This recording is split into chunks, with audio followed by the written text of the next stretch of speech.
الباشيه من اقصح الشارج اللي تقدر تشارجي، والانواع الاشكال ديال الشارج كنقولها ديما.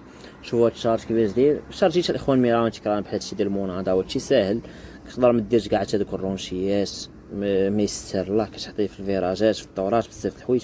هاد الرونشيه تقدر ديرها باش السلعه ما تميلش كاع لشي قنش باش ما توصلش عوجه، ماشي كيسيون على طيح لك في الارض.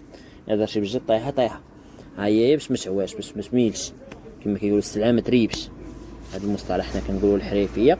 والرونشيه صافي هذاك كديرهم صافي، وهذاك كتجر الباشيه كتسدي وكتشد الطريق ديالك. هذه خدمه الباشيه، وقليل اللي كيعرف وقليل اللي كيقدر يخدم فيها. بزاف الناس كتعطي كاميو جديد باشيه جديده كيقول لا ما نخدمش فيها. كتقولي اشنو الاسباب اللي ما تقدرش تخدم فيها؟ كيقول لا فيها الريسك بزاف. كنخدم في الطابله ما نخدمش في باشيه، حيت الطابله فيها الريدال الباش الشبكه داكشي كيمشي مزير ماشي بحال الباشيه. وهذا الشيء اللي عنده هو الله، وحنا راه ما عندناش هنا في المغرب باش تعرفوا هذه القضيه. حنا كنديروها صنطه عاديه، وبعد ما كديرها تضرب شي فران كترجع السلعه كامله للور.